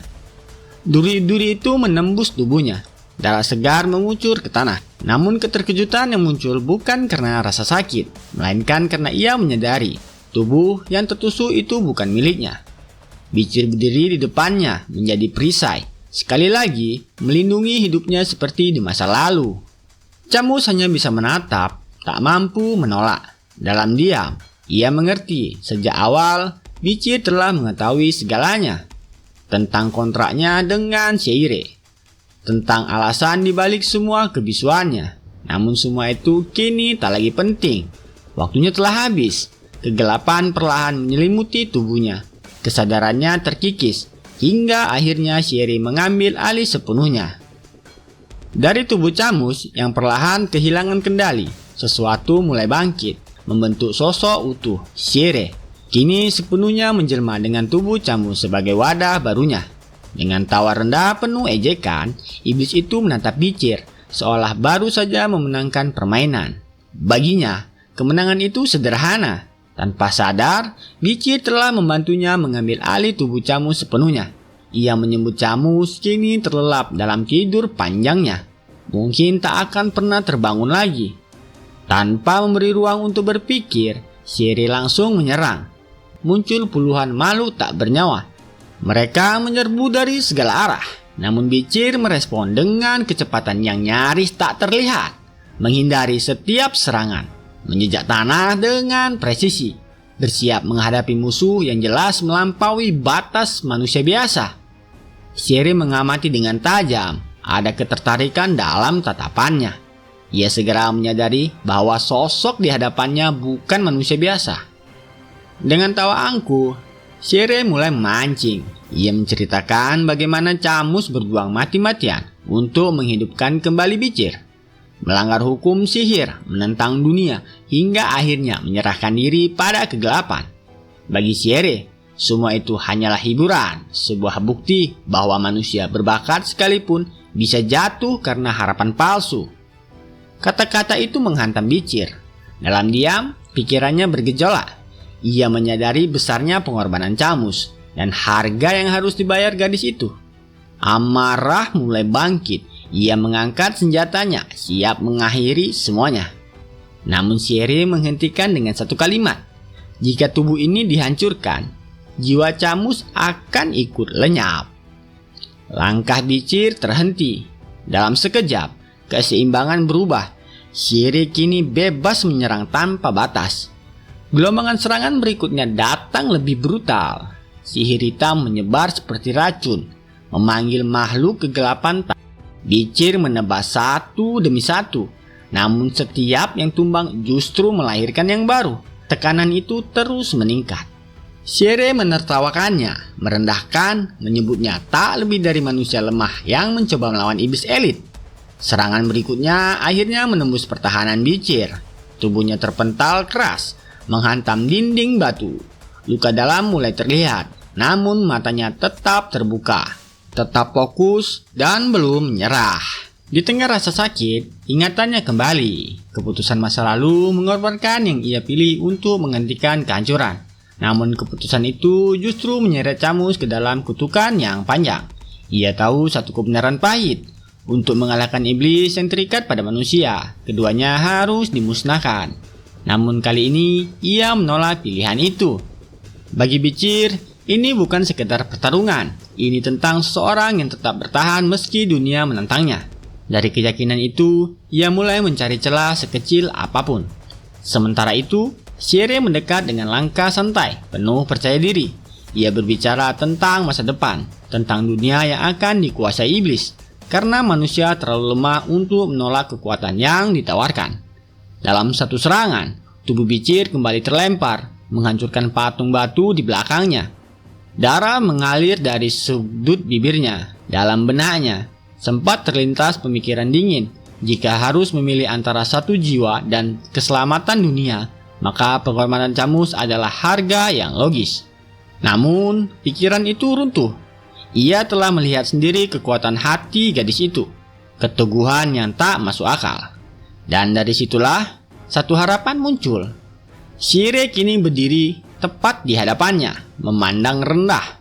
Aura gelap mengelilingi tubuh yang ia kuasai. Namun di saat itu, Bicir bergerak. Memanfaatkan kelengahan sekecil apapun, ia menerjang maju. Tangannya menangkap tanduk Sierre, menggenggam kuat. Dalam satu gerakan cepat, ia menarik dan menghantam kepala iblis itu dengan keras. Benturan itu menciptakan getaran, cukup untuk menjangkau sesuatu yang tersembunyi jauh di dalam. Bicir menutup matanya. Dengan sisa tenaga yang ada, ia memanggil nama Camus. Bukan sekedar suara, tapi dorongan kesadaran untuk mencoba menembus kegelapan. Ia mengirimkan satu pesan terakhir. Ia tidak bisa menang sendirian. Jika Camus ingin hidup, ia harus menghancurkan kontrak itu dari dalam. Hanya dengan itu, Sierre bisa dilenyapkan. Dengan waktu yang hampir habis, Bicir mempercayakan segalanya pada Camus. Dan untuk pertama kalinya, ia berharap pada keajaiban. Sierre langsung menyadarinya. Amarahnya pun meledak. Dalam satu gerakan kasar, ia melemparkan Bicir kembali ke dinding. Kekuatannya cukup untuk meremukkan tulang. Namun Bicir tetap berdiri. Melihat itu, Sierre justru menawarkan sesuatu yang tak terduga. Kesempatan untuk hidup. Syaratnya sederhana. Bicir harus tunduk menjadi bawahannya dan membantu membuka gerbang iblis. Bicir menolaknya dengan tegas. Dengan tangan berlumuran darah, ia menggenggam pedangnya. Sumpahnya tidak berubah. Memusnahkan semua iblis, apapun harganya. Melihat itu, Sierre berhenti bermain-main. Kegelapan di sekitarnya berubah. Wujud aslinya mulai terungkap. Bentuk sempurna iblis elit. Di tengah tekanan itu, satu hal terlintas di benak Bicir. Sesuatu yang dulu ia anggap lelucon, kini justru menjadi satu-satunya harapan. Teknik pamungkas keluarga Baskerville. Di masa lalu, Hugo Baskerville pernah menulis sebuah surat pribadi untuk Bicir. Surat itu bukan sekedar peninggalan keluarga, melainkan catatan perjalanan seorang pendekar yang berhasil menembus batas manusia. Hugo memahami bahwa Bicir belum mampu mencapai tingkat ketujuh secara sempurna, hingga ia meninggalkan pengalamannya sendiri saat mencapai puncak sebagai master pedang. Hugo pernah hidup dalam kehampaan. Setelah kehilangan istri dan anaknya, hidupnya hanya dipenuhi kesunyian. Hari-hari yang berulang, diisi suara logam beradu dan nafas teratur dalam latihan tanpa henti. Ia tidak memiliki tujuan selain menjadi lebih kuat.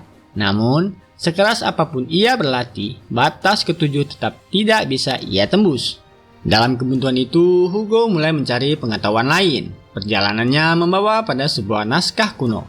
Di dalamnya tertulis bahwa untuk mencapai tingkat tertinggi dalam seni pedang, seseorang harus meninggalkan seluruh emosi manusia, kebahagiaan, amarah, kesedihan, bahkan cinta. Setelah itu, barulah ia harus menemukan kembali semua emosi tersebut dengan kesadaran penuh.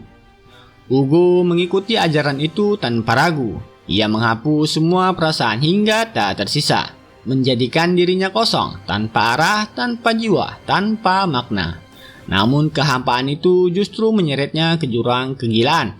Keputusasaan itu mendorongnya mengambil jalan lain. Ia mengabdikan hidupnya untuk membangkitkan kembali klan Baskerville yang telah runtuh. Tradisi lama ditegakkan kembali, tradisi yang memaksa setiap anak sejak bayi menapaki lembah penuh pedang untuk menemukan jalannya sendiri.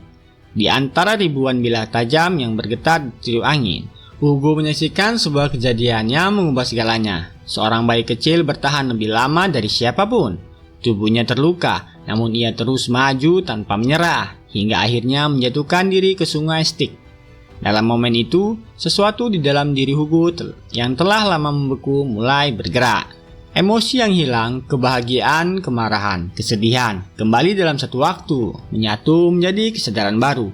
Dan tanpa ia sadari, pada saat itulah batas ketujuh berhasil ditembus. Semua itu ia tulis dalam surat untuk Beecher. Ia menegaskan satu hal, kekuatan sejati tidak lahir dari ketiadaan emosi, melainkan dari kemampuan memahami dan mengendalikan seluruh sisi kemanusiaan.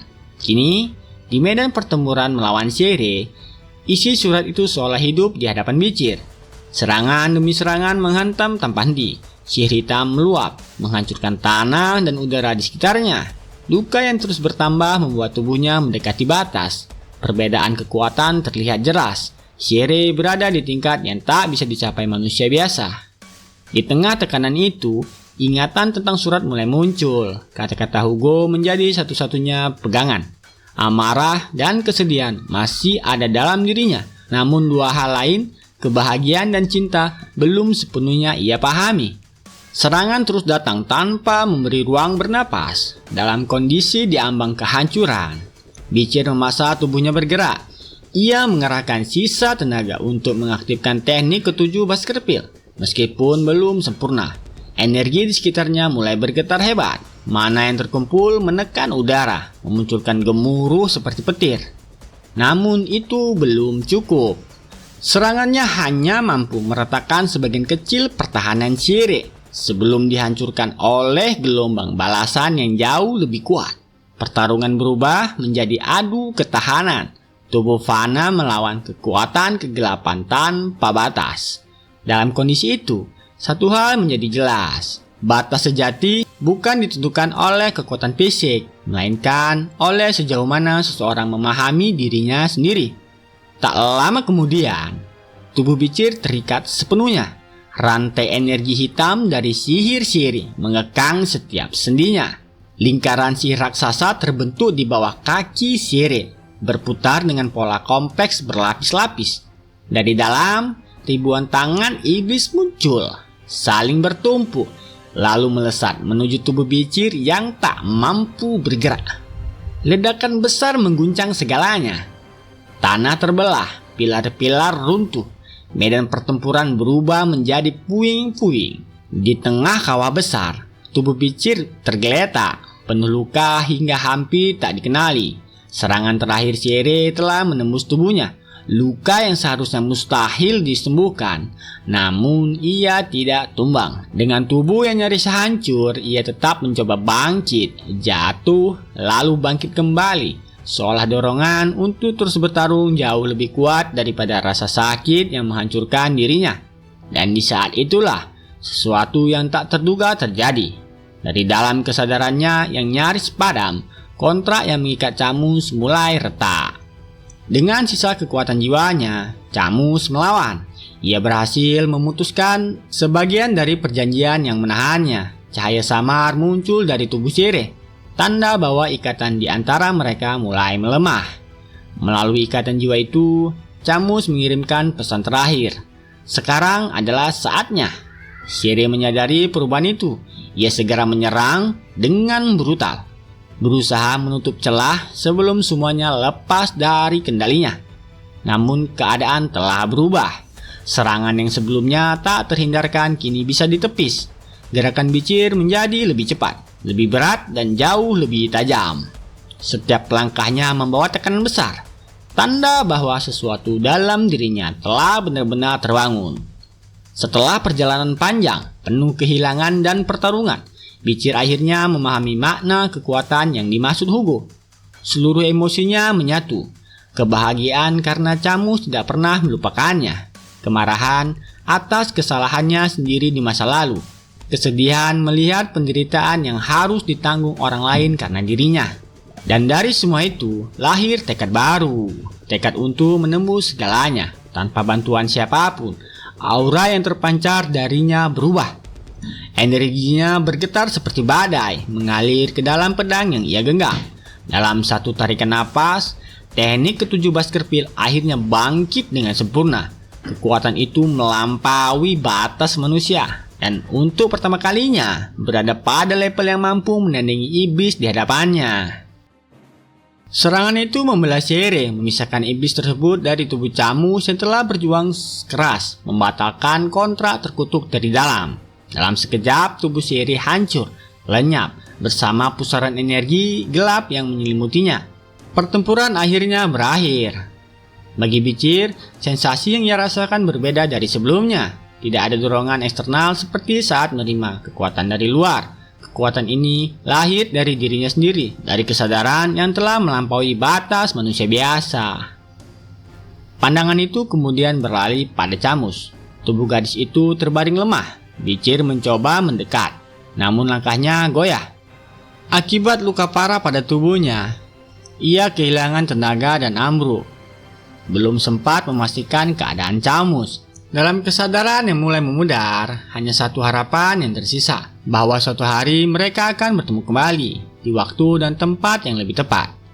Di tengah reruntuhan, cahaya ungu perlahan menyala. Sumbernya berasal dari cincin Andromalius yang terlepas bersama tangan Bichir. Cahaya itu menjadi tanda bahwa ruang pertemuan mulai runtuh. Ketika seluruh area terserap ke dalam kilauan tersebut, tubuh Bichir dan Camus berpindah secara tiba-tiba, kembali ke titik terakhir mereka di Akademi Colosseo. Di sana, Madame Junior yang telah lama menunggu langsung panik saat melihat tuannya tergeletak tak sadarkan diri. Ia berusaha membangunkannya dengan segala cara, namun ketenangan itu tidak berlangsung lama. Dari kejauhan, seseorang mendekat. Udara berubah tajam, penuh tekanan. Sosok itu adalah Rose. Setelah kekacauan besar di Akademi, ia bergerak sendiri untuk mencari Camus. Sebelum bertindak, ia memastikan situasi dan menilai apakah Bichir merupakan ancaman. Aura mematikan yang dipancarkan membuat Madame Junior segera berdiri di depan Bichir, siap untuk melindunginya. Namun Rose tidak datang untuk bertarung. Tujuannya jelas, membawa Camus pergi sebelum keadaan semakin berbahaya. Saat ia hendak pergi, Bichir yang nyaris tak mampu bergerak berhasil menghentikannya. Dengan sisa kesadaran yang ada, ia memastikan satu hal, Camus telah aman. Kemudian ia menyerahkan sebuah benda kecil, sebuah pesan sekaligus petunjuk, sesuatu yang akan membawa mereka bertemu kembali di masa depan. Malam itu berakhir dengan perpisahan. Rose membawa Camus menjauh, sementara Madame Junior tetap di sisi Bichir yang terluka parah. Saat fajar tiba, kabar resmi segera menyebar di seluruh akademi. Disebutkan bahwa pelaku kekacauan adalah Nighthawk. Namun anehnya, kerusakan dan korban hampir tidak ada, membuat banyak pihak meragukan kebenaran laporan tersebut. Di tengah proses pendataan oleh Sancho dan Piggy, Bichir muncul dari keluar akademi. Wajahnya pucat, suaranya gemetar. Ia mengaku tersesat dan ketakutan saat kekacauan terjadi. Kemunculannya langsung mengejutkan semua orang. Ia sebelumnya dinyatakan hilang. Kecurigaan pun muncul, terutama dari Dolores yang tidak percaya Bichir bisa selamat tanpa jejak setelah pencarian besar-besaran. Tekanan mulai datang dari berbagai arah, memaksanya memberikan penjelasan. Namun sebelum situasi memburuk, beberapa suara keras memotong suasana. Trident Baskerville datang. Mereka langsung memahami Bichir kabur tanpa izin. Aksi mereka pun berhasil. Dengan kesaksian yang disusun rapi, tercipta narasi bahwa Bichir telah berjuang menyelamatkan korban selama kekacauan. Ketika pagi mulai menyibak kabut di atas Colosseo, Bichir berdiri diam menatap langit. Pikirannya hanya dipenuhi satu bayangan, Camus. Dan suatu hari, mereka akan bertemu lagi. Sementara itu, jauh dari akademi, di tengah hutan sunyi yang dipenuhi reruntuhan kuno, Rose menjaga Camus yang sedang menjalani ritual pemulihan. Tak lama kemudian, Camus pun bangkit. Tubuhnya telah pulih sempurna, tanpa luka. Meskipun proses pembatalan kontrak hampir menghancurkannya, ia berhasil kembali utuh. Namun ada sesuatu yang hilang, sebuah kekosongan yang tersisa setelah perpisahan itu. Dalam ingatan terakhirnya, hanya ada satu bayangan, Bicir, berdiri di hadapannya, melindungi hingga akhir. Ia tidak tahu apakah Bicir masih hidup, namun ia memilih percaya, karena sosok itu bukan seseorang yang akan mati dengan mudah.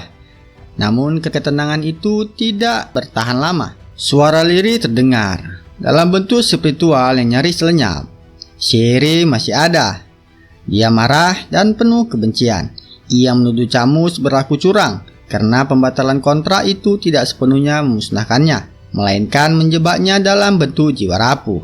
Camus memahami situasinya, dan untuk pertama kalinya, ia berada di posisi yang mengendalikan. Dengan sihirnya, ia menekan keberadaan Shere. Jiwa iblis itu bergetar, kehilangan kekuatan, hingga akhirnya memohon. Dalam keputusasaan, Shere menawarkan apapun demi bertahan. Camus hanya meminta satu hal, seluruh kekuatan Shere. Kini, tanpa kontrak yang mengikat, hubungan mereka telah berubah. Shere bukan lagi penguasa, melainkan pelayan yang tunduk pada perintahnya. Camus menerima itu dengan tenang, meski di dalam hatinya tersisa sedikit rasa terima kasih. Karena tanpa Shere, ia mungkin tidak akan pernah bertemu Bicir lagi. Setelah semuanya selesai, Camus bersiap kembali ke Clanmore. Masih ada masalah yang harus diselesaikan. Konflik antara ibunya dan Adolf yang mengancam keseimbangan klan. Dan satu kewajiban terakhir, menemukan tubuh Master yang telah gugur demi menyelamatkannya dan memberikan penghormatan terakhir. Sebelum ia pergi, ia menatap sebuah benda kecil di tangannya, sebuah pin Akademi Coliseum, peninggalan terakhir dari Bicir. Benda itu bukan sekedar kenangan, tetapi juga petunjuk, janji pertemuan di masa depan. Dalam keheningan pagi, Camus menggenggamnya dengan erat. Perjalanan ke depan tidak akan mudah, namun satu hal pasti, ia tidak akan melupakan janji yang tersirat di antara mereka. Bagi Camus, Bicir bukan sekedar masa lalu. Ia adalah sesuatu yang akan selalu ia kejar, hari ini, esok, dan selama waktu masih berjalan. Pagi kembali berjalan normal di Akademi Coliseum setelah festival berakhir dalam kemeriahan. Para murid kembali ke rutinitas, seolah tidak ada yang terjadi. Namun di balik ketenangan itu, bisik-bisik memenuhi lorong. Topik pembicaraan telah berubah, bukan lagi pesta atau pertandingan, melainkan sosok misterius bernama Nighthawk. Bagi sebagian orang, ia adalah pahlawan. Bagi yang lain, ia adalah ancaman. Situasi semakin memanas setelah Bulletin Akademi menerbitkan laporan baru yang menuduh Nighthawk sebagai dalang dari balik insiden malam itu. Artikel tersebut bahkan mendesak kekaisaran untuk segera menangkapnya sebelum menimbulkan kekacauan berikutnya. Namun, di ruang klub redaksi, suasana justru jauh dari tenang. Dolores berdiri di depan meja dengan wajah tegang, lalu menghentakkan lembaran artikel itu keras-keras. Ia tidak sekedar marah, ia merasa dihianati. Baginya, laporan itu bukan hanya keliru, tetapi juga sengaja memutarbalikkan fakta. Ia menyaksikan sendiri bagaimana Nighthawk melindungi para siswa. Dengan suara tegas, ia memperingatkan seluruh anggota agar berhenti menulis berdasarkan asumsi dan mulai berpijak pada kenyataan. Keheningan yang tegang menyelimuti ruangan. Beberapa saat kemudian, kebenaran muncul. Penulis artikel itu adalah Bicir. Ia tidak membantah. Dengan tenang, ia menjelaskan bahwa tulisan tersebut dibuat atas arahan Profesor Hans yang menekan agar artikel segera diterbitkan. Penjelasan itu justru membuat kemarahan Dolores bertambah. Klub redaksi telah dimanfaatkan tanpa sepengetahuannya. Namun Bicir tidak terpancing emosi. Ia justru mengarahkan fokus ke depan. Tidak ada gunanya memperdebatkan yang sudah terbit. Lebih baik mereka memperbaiki edisi berikutnya. Saran itu, meski dingin, berhasil meredakan situasi. Dolores kemudian mengambil keputusan. Edisi selanjutnya akan membahas ancaman baru yang sedang menjadi perhatian kekaisaran, seorang perempuan misterius bernama Aura. Ia disebut sebagai penyihir hitam dengan kekuatan setara gladiator. Informasi tentangnya hampir tidak ada saksi hidup, dan setiap korban ditemukan dalam kondisi mengenaskan. Satu-satunya petunjuk hanyalah jejak lipstik di dekat lokasi kejadian. Diskusi pun berkembang. Sinclair mempertanyakan dasar identifikasi tersebut, namun Dolores menjawab dengan logika yang ada. Meski begitu, pembahasan tetap buntu. Data terlalu minim untuk menarik kesimpulan pasti. Di tengah itu semua, Beecher justru diam. Kesimpulannya sederhana. Jika suatu saat sosok itu menghalangi jalannya, ia akan disingkirkan. Diskusi terhenti ketika pintu terbuka keras. Ana masuk sambil membawa tumpukan berkas. Ia melaporkan bahwa setelah festival, berbagai insiden kecil terjadi sekitar akademi dan semuanya harus didokumentasikan. Di antara dokumen itu, ada satu surat khusus yang ditunjukkan langsung kepada Beecher. Hal yang jarang terjadi. Beecher membukanya tanpa ekspresi, lalu wajahnya berubah. Isi surat itu sederhana, tapi mendesak. Ia diminta segera melunasi biaya semester jika ingin tetap terdaftar sebagai siswa aktif. Tanpa membuang waktu, ia berangkat ke ibu kota hari itu juga. Di sana, ia menemui Osiris yang sedang mengurus urusan klan. Dengan sikap santai, Osiris menjelaskan bahwa klan Baskerville sebenarnya siap menanggung seluruh biaya pendidikan Beecher. Namun, Beecher menolaknya. Tujuannya bukan meminta bantuan. Ia justru ingin menyembunyikan identitasnya sebagai anggota klan. Baginya, kenyamanan tidak sebanding dengan risiko perhatian yang akan muncul. Beberapa pekerjaan ditawarkan untuk membantunya mendapatkan uang. Namun ia menolak sebagian besar. Standarnya terlalu tinggi untuk menerima pekerjaan sembarangan. Osiris tidak sepenuhnya memahami sikap itu. Namun dari ingatan masa kecil, ia tiba-tiba teringat satu hal. Keinginan untuk hidup sebagai orang biasa, tanpa bayang-bayang kekuatan. Dari situlah muncul ide. Jika Beecher ingin menyamarkan dirinya, maka pekerjaan sebagai pemburu makhluk buas adalah pilihan paling logis. Berbahaya tapi masuk akal. Tidak mencolok namun tetap sesuai dengan kemampuannya. Selain itu, Osiris menyebut seseorang pemandu dari guild petualang yang dikenal sangat handal. Penyebutan itu langsung memicu ingatan Beecher. Ia mengenali nama tersebut, seseorang yang di masa depan akan menjadi tokoh penting, seorang pecatat perilaku makhluk liar, penulis panduan perburuan yang menjadi dasar ilmu banyak akademi. Namun, nasibnya berakhir tragis karena tidak memiliki perlindungan yang cukup. Beecher melihat peluang itu. Jika ia merekrut orang itu lebih awal, takdirnya bisa diubah. Ia tersenyum tipis dan mengucapkan terima kasih kepada Osiris. Reaksi sederhana itu cukup membuat Osiris lega. Setidaknya, ia berhasil membantu. Menjelang sore, suasana beralih ke markas guild petualang. Tempat itu ramai setelah pemimpinnya kembali dari perburuan dengan hasil besar, seekor babi hutan raksasa. Sorakan anggota memenuhi ruangan, menyambut sosok yang dikenal sebagai Minipin. Pemimpin yang tegas namun tidak berjarak. Namun di balik itu, pikirannya dipenuhi masalah. Keuangan guild memburuk, pembayaran anggota terancam tertunda. Berbagai solusi dipertimbangkan, namun bekerja sama dengan klan besar opsi yang berisiko tinggi. Saat menatap lambang Baskerville di tangannya, Minipin teringat masa lalu. Mimpi untuk menjadi bagian dari klan besar agar hidupnya tidak berakhir seperti sekarang. Menjelang senja, suasana berubah. Seorang pria misterius datang ke markas guild dan langsung menanyakan Minipin tanpa basa-basi. Sikap itu memicu reaksi para penjaga. Mereka tersinggung, mencoba menghalanginya. Namun pria itu tidak berhenti. Ia berjalan lurus menembus barisan penjaga. Perlawanan terjadi. Setiap gerakannya efisien, dingin dan terukur. Para penjaga tidak mampu membaca kekuatannya. Keributan itu sampai ke dalam. Minipin bersiap menghadapi ancaman.